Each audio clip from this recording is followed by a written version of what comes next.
ओम शांति। आज 14 दिसंबर 2021 के बाबा के मधुर महावाक्य सुनेंगे। और आज की मुरली में बाबा कहे, तुम बच्चे सच्चे सच्चे सत्संग में बैठे हो।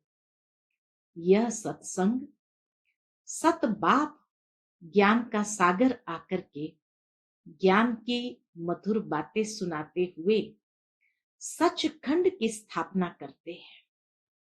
बाबा कहे, दुनिया में जितने भी सत्संग होते हैं उसमें सच नहीं है।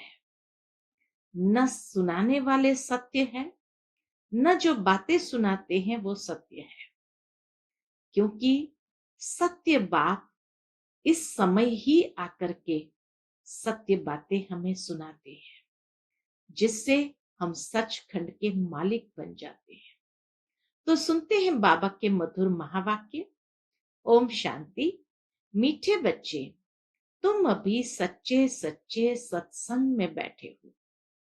तुम्हें सचखंड में जाने का मार्ग सत्य बाप बतला रहे हैं। आज की मुरली से प्रश्न है, किस निश्चय के आधार पर पावन बनने की ताकत स्वतः आती है? उत्तर है, यदि निश्चय हो कि इस मृत्यु लोक में अब हमारा यह अंतिम जन्म है, इस पतित दुनिया का विनाश होना है, बाप की श्रीमत है पावन बनो तो पावन दुनिया के मालिक बनेंगे। इस बात के निश्चय से पावन बनने की ताकत स्वतः आती है। आज की मुरली से पहले गीत बजा है, आखिर वह दिन आया आज। ओम शांति। मीठे मीठे रूहानी बच्चों ने गीत सुना।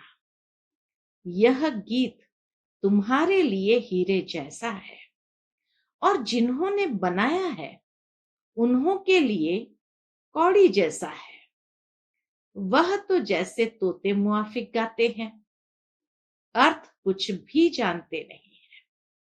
तुम अर्थ समझते हो।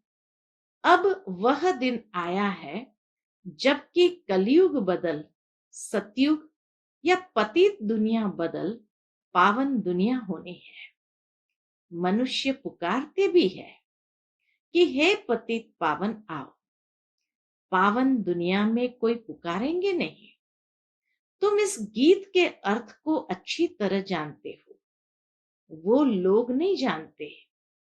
तुम जानते हो भक्ति कल्प आधा कल्प चलता है। जब से रावण का राज्य शुरू होता है तब से भक्ति शुरू हो जाती है, सीढ़ी उतरनी पड़ती है। यह राज बच्चों की बुद्धि में बैठा हुआ है। अब तुम जानते हो, भारतवासी जो 16 कला संपूर्ण थे वही 14 कला बने हैं।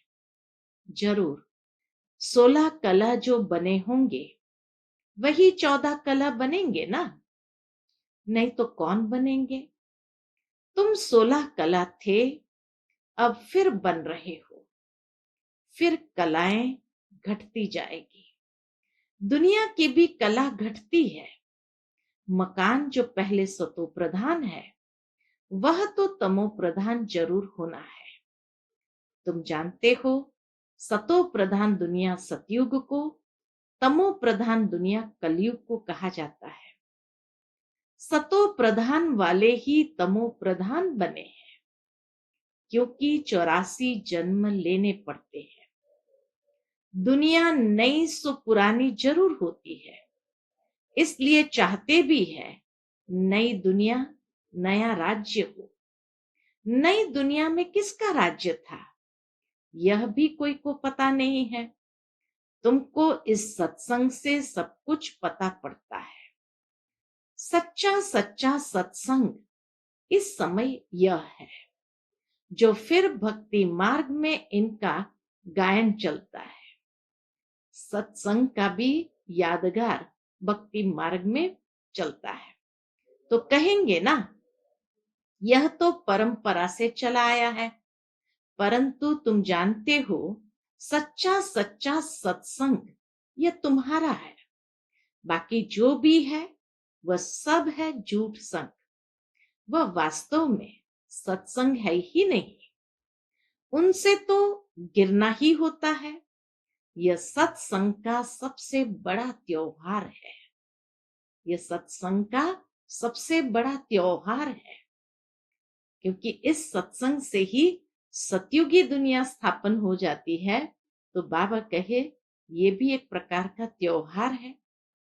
एक सत बाप के साथ संग होता है, बाकी और कोई भी सत बोलते ही नहीं है। ये सत्संग सबसे बड़ा त्योहार इसलिए है क्योंकि सत बाप के साथ हमारा मिलन होता है, संग होता है। बाकी तो बाबा कहे दुनिया में कोई भी सत बोलते ही नहीं है। यह है ही झूठ खंड, झूठी माया, झूठी काया, झूठा सब संसार। पहले पहले झूठ ईश्वर के लिए कह देते हैं। कौन सा? कि वह सर्वव्यापी है। अलफ को ही झूठ बना दिया है, अलफ को ही झूठ बना दिया है। तो तुम्हें पहले पहले परिचय देना है बाप का, वह तो उल्टा परिचय दे देते हैं। झूठ तो झूठ, सच की रति भी नहीं। यह ज्ञान की बातें हैं, ऐसे नहीं कि पानी को पानी कहना झूठ है। यह है ज्ञान और अज्ञान की बात। भक्ति मार्ग में जो बातें हैं वो अज्ञान की बातें हैं और यह है ज्ञान, इसीलिए अज्ञान को कहेंगे झूठ। तो बाबा कहे यह है ज्ञान और अज्ञान की बात। ज्ञान एक ही ज्ञान सागर बाप देते हैं, जिसको रूहानी ज्ञान कहा जाता है। सतयुग में झूठ होता नहीं। रावण आकर सच खंड को झूठ खंड बना देते हैं। बाप कहते हैं मैं कोई सर्वव्यापी थोड़ी हूं, सच तो मैं ही आकर बताता हूं। मैं आकर सतमार्ग अर्थात सच खंड में जाने का मार्ग बताता हूं। मैं तो ऊंचे ते ऊंचा तुम्हारा बाप हूं, आता ही हूं तुमको वर्षा देने। तुम बच्चों के लिए मैं सौगात ले आता हूं। मेरा नाम ही है हेवनली गॉड फादर। तो ऊंचे ते ऊंचा बाप हमारे लिए कौन सी सौगात ले आते हैं? हेवन की सौगात ले आते हैं। हेवन हथेली पर ले आते हैं। स्वर्ग में होती है स्वर्गवासी देवताओं की बादशाही। अभी तुमको स्वर्गवासी बना रहे हैं। सच्चा तो एक ही बाप है, इसलिए बाप कहते हैं hear no evil, see no evil, talk no evil. ये सब मरे पड़े हैं, कब्रिस्तान है, इनको देखते भी नहीं देखना है। तुमको लायक बनना है। किस चीज के लिए? नई दुनिया के लिए। इस समय सब पतित है, गोया स्वर्ग के लायक नहीं है। बाप कहते हैं तुमको रावण ने नालायक बनाया है। आधा कल्प के लिए फिर बाप आकर लायक बनाते हैं, तो उनकी श्रीमत पर चलना पड़े, फिर जवाबदारी सारी उन पर है। बाप ने सारी दुनिया को पावन बनाने की जवाबदारी उठाई है।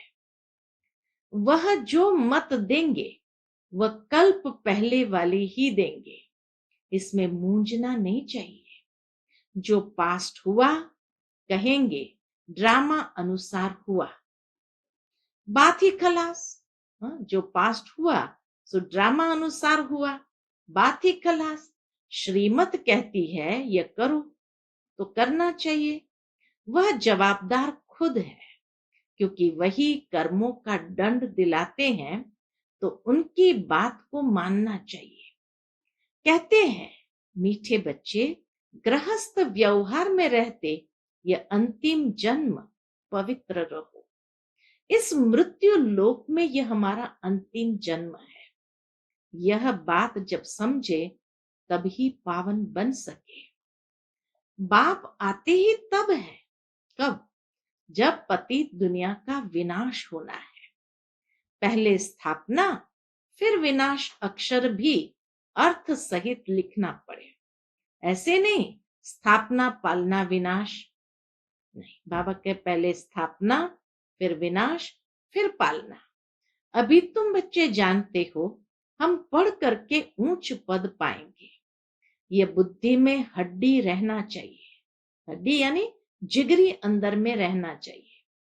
कई बच्चे हैं जो भल समझाते अच्छा है, परंतु हड्डी व सुख किसको है नहीं, यानी जिगरी सुख का अनुभव नहीं है। समझाते अच्छा है, तोते मिसल याद करते हैं ना। तुम्हारी बुद्धि में भी हड्डी धारणा होनी चाहिए। तुम जानते हो, ये जो भी शास्त्र है भक्ति मार्ग के हैं, इसलिए समझाया जाता है। अब जज करो, सत्य क्या है। सत्य नारायण की कथा तुमको एक बारी बाप ही सुनाते हैं। बाप कभी झूठ बोल न सके। गॉड इज ट्रुथ कहते हैं, ईश्वर सत्य कहते हैं, तो बाप कभी झूठ बोल न सके। बाप ही सचखंड की स्थापना करते हैं, सच्ची कथा सुनाते हैं, इसमें झूठ हो न सके।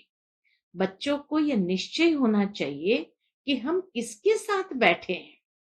बाप हमको अपने साथ योग लगाना सिखलाते हैं। सच्ची अमर कथा अथवा सत्यनारायण की कथा सुना रहे हैं, जिससे हम नर से नारायण बन रहे हैं, जिसका फिर भक्ति मार्ग में गायन चलता है। ये बुद्धि में रहना चाहिए। हमको कोई मनुष्य नहीं पढ़ाते हैं, हम आत्माओं को रूहानी बाप पढ़ाते हैं। शिव बाबा जो हम आत्माओं का बाप है, वह हमको पढ़ाते हैं। शिव बाबा के सन्मुख अब हम बैठे हैं। मधुबन में आते हैं तो नशा चढ़ता है। बाबा कहे मधुबन में आते हैं तो नशा चढ़ता है। यहां तुमको रिफ्रेशमेंट मिलती है, तुम रियलाइज करते हो, तो यहां थोड़े समय भी आने से रिफ्रेश हो जाते हैं। मधुबन में आते ही एक ऐसा चार्ज हो जाते हैं जो रिफ्रेश हो जाते हैं। बाहर में तो गोरख धंधा आदि रहता है। बाप कहते हैं, हे आत्माएं, बाप आत्माओं से बात करते हैं। बाप भी है निराकार, उनको कोई जानते नहीं, न ब्रह्मा विष्णु शंकर को जानते। चित्र तो सबके पास है। कागज का चित्र देख कोई तो फाड़ देते हैं, कोई तो फिर देखो कितना दूर दूर जाकर कितनी पूजा आदि करते हैं। चित्र तो घर में भी रखे हैं ना। बाबा कहे चित्र तो घर में भी रखे हैं ना, फिर इतना दूर जाकर भटकने से क्या फायदा। अभी तुम बच्चों को यह ज्ञान मिला है, इसलिए वह फालतू लगता है। कृष्ण तो यहां भी गोरा या सांवरा पत्थर का बन सकता है, फिर जगन्नाथपुरी में क्यों जाते हैं। इन बातों को भी तुम जानते हो, तो कृष्ण को श्याम सुंदर क्यों कहते हैं। आत्मा तमो प्रधान होने से काली बन जाती है, फिर आत्मा पवित्र होने से सुंदर बन जाती है। यही भारत गोल्डन एज था। 5 तत्व की भी नेचुरल ब्यूटी रहती है। बाबा कहे 5 तत्व की भी नेचुरल ब्यूटी रहती है। शरीर भी ऐसे सुंदर बनते हैं। अभी तत्व भी तमो प्रधान होने के कारण शरीर भी ऐसे सांवरे, कोई टेढ़ा, कोई लूला लंगड़ा आदि बनते रहते हैं। इनको कहा जाता है नर्क। यह तो माया का पॉम्प है। विलायत में बत्तियां ऐसी है जो रोशनी होती है। बत्तियां नहीं दिखाई पड़ती है, वहां भी ऐसे रोशनी होती है। सतयुग में भी बाबा कहे ऐसे रोशनी होती है। विमान आदि तो वहां भी होते हैं। साइंस घमंडी भी यहां आएंगे, फिर वहां भी एरोप्लेन आदि सब बनेंगे। तुम जितना नजदीक आते जाएंगे तो तुमको सब साक्षात्कार होगा। बिजली के कारीगर आदि ये सब आकर नॉलेज लेंगे। थोड़ी भी नॉलेज ली तो प्रजा में आएंगे। हुनर साथ ले जाते हैं तो अंत मते सुगति हो जाएगी। हाँ, तुम्हारे मुआफिक कर्मातीत अवस्था को तो नहीं पाएंगे, हुनर ले जाएंगे जो जाकर के वहां उपयोग में लाते हैं। लेकिन बाबा कहे तुम्हारे मुआफिक कर्मातीत अवस्था को तो नहीं पाएंगे, बाकी आत्मा हुनर तो ले जाएगी ना। टेलीविजन आदि पर दूर बैठे देखते रहेंगे, दिन प्रतिदिन मुसाफरी करना मुश्किल हो जाएगी। दुनिया में क्या क्या इन्वेंशन कर चीजें निकालते हैं, नेचुरल कैलेमिटीज में भी इतने मरते हैं, फ्लड आदि भी होगी, समुद्र भी उछल खाएगा। समुद्र को भी सुखाया है ना, तो इसीलिए समुद्र अपनी जगह तो वापस लेगा। अभी तुम बच्चे जानते हो इस दुनिया में क्या क्या है, फिर नई दुनिया में क्या क्या होगा। सिर्फ भारत खंड ही होगा, सो भी छोटा होगा, बाकी सब चले जाएंगे परम धाम में। बाकी टाइम कितना बचा है, यह कुछ भी नहीं होगा। जो अभी देख रहे हैं बाबा के कुछ भी नहीं होगा। तुम अपनी राजधानी स्थापन कर रहे हो, तुम्हारे लिए पुरानी दुनिया के विनाश की पहले से ही नूंद है। इस छीछी दुनिया में तुम बाकी थोड़े रोज हो, फिर अपनी नई दुनिया में चले जाएंगे। यह सिर्फ तुम याद करते रहो तो भी खुशी में रहेंगे। तुम्हारी बुद्धि में है कि यह सब खलास होने का है, ये सब इतने खंड रहेंगे नहीं, प्राचीन भारत खंड ही रहेगा। भल गृहस्थ व्यवहार में रहो, काम आदि करते रहो, बुद्धि में बाबा की याद रहे। तुमको ये मनुष्य से देवता बनने का कोर्स उठाना है। गृहस्थ व्यवहार में रहते, नौकरी करते बाप को और चक्र को याद करो। एकांत में बैठकर विचार सागर मंथन करो। कुदरती आपदाएं आएगी जिससे सारी दुनिया खत्म हो जाएगी। सतयुग में बहुत थोड़े मनुष्य रहते हैं, वहां कैनाल्स आदि की दरकार नहीं। यहाँ तो कितने कैनाल्स खोदते हैं, नदियां तो अनादि है। सतयुग में जमुना का कंठा होगा, वहां सब मीठे पानी के ऊपर महल होंगे। यह बॉम्बे होगी नहीं। बाबा सतयुग की सारी नक्शा बता रहे हैं, ये बॉम्बे होगी नहीं। इनको कोई नई बॉम्बे थोड़ी कहेंगे। तुम हर एक बच्चे को समझना है कि हम स्वर्ग के लिए राजाई स्थापन कर रहे हैं, फिर ये नर्क रहेगा ही नहीं। रावणपुरी खत्म हो जाएगी, रामपुरी स्थापन हो जाएगी। तमो प्रधान पृथ्वी पर देवताएं पैर धर न सके। जब चेंज होगी तब पांव धरेंगे। इसलिए लक्ष्मी को जब बुलाते हैं तो सफाई आदि करते हैं। लक्ष्मी का आवाहन करते ही सब सफाई करते हैं, लक्ष्मी का आवाहन करते हैं, चित्र रखते हैं, परंतु उनके ऑक्यूपेशन का किसको पता नहीं है। इसलिए आइडल प्रस्थि कहा जाता है। बाबा कहे इसलिए आइडल प्रस्थि कहा जाता है। यानी आइडल माना एक जैसे मूर्ति की स्थापना करके उसकी पूजा करते हैं। पत्थर की मूर्ति को भगवान कह देते हैं। इन सब बातों को तुम बच्चे अभी समझते हो, परमात्मा ही बैठ समझाते हैं। आत्मा आत्मा को समझा न सके। आत्मा कैसे और क्या क्या पार्ट बजाती है वह भी तुम अभी समझा सकते हो। बाबा आकर रियलाइज कराते हैं कि आत्मा क्या चीज है। मनुष्य तो न आत्मा को न परमात्मा को जानते हैं, तो उनको क्या कहेंगे। मनुष्य होते हुए चलन जैसे जानवर मिसल है।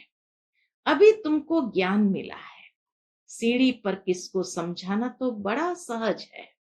बाबा कहे सीढ़ी पर किसी को भी समझाओ बड़ा सहज है, सो भी हड्डी समझाना चाहिए। हड्डी माना जिगरी समझाना चाहिए, जिगर से समझाना चाहिए। हम भारतवासी जो देवी देवता धर्म वाले थे, वह कैसे सतो प्रधान बने, फिर सतो रजो तमो में आए। ये सब बातें धारण करनी होती है, तब ही विचार सागर मंथन होगा। धारणा ही नहीं होगी तो विचार सागर मंथन हो न सके। सुना और धंधे में लग जाते हैं। विचार सागर मंथन करने का टाइम नहीं। नहीं तो तुम बच्चों को रोज पढ़ना है और उस पर विचार सागर मंथन करना है। मुरली तो कहां भी मिल सकती है। विशाल बुद्धि होने से पॉइंट को समझ लेते हैं। बाबा रोज समझाते हैं। किसको समझाने के लिए पॉइंट्स तो बहुत है। गंगा पर भी तुम जाकर समझा सकते हो। सर्व का सदगति दाता बाबा है या पानी की गंगा है।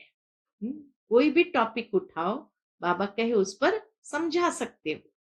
तुम क्यों मुफ्त में पैसा बर्बाद करते हो। अगर गंगा स्नान से पावन बन सकते हैं तो गंगा पर बैठ जाओ, बाहर निकलते ही क्यों हो। बाप कहते हैं, क्या कहते हैं बाबा, तो बाप तो कहते हैं श्वासों श्वास मुझे याद करो, यही योग अग्नि है। योग अर्थात याद। समझानी तो बहुत है, परंतु कोई सतो प्रधान बुद्धि है तो झट समझ जाते हैं। बाबा इतनी समझानी देते हैं, परंतु बाबा कहे जो सतो प्रधान बुद्धि है तो झट समझ जाते हैं। कोई रजो कोई तमो बुद्धि भी है। यहाँ क्लास में नंबरवार नहीं बिठाया जाता है, नहीं तो हार्ट फेल हो जाए। ड्रामा प्लान अनुसार किंगडम पूरी स्थापन हो रही है। फिर सतयुग में थोड़ी बाप पढ़ाएगा। बाप की पढ़ाई का एक ही समय है। फिर भक्ति मार्ग में झूठी बातें बनाते हैं। वंडर तो यह है, क्या वंडर है, बाबा कहे वंडर तो यह है जो पूरे 84 जन्म लेते हैं उनका नाम गीता पर डाल दिया है, और जो पुनर्जन्म रहित है उनका नाम गुम कर दिया है। तो 100% झूठ हो गया ना। बच्चों को बहुतों का कल्याण करना है। तुम्हारा सब कुछ है गुप्त। यहां तुम ब्रह्मा कुमार कुमारियां अपने लिए स्वर्ग की सूर्यवंशी चंद्रवंशी राजधानी स्थापन कर रहे हो। यह भी किसकी बुद्धि में नहीं आएगा। तुम्हारे में भी भूल जाते हैं। बाबा कहे तुम्हारे में भी भूल जाते हैं तो दूसरे फिर क्या जानेंगे।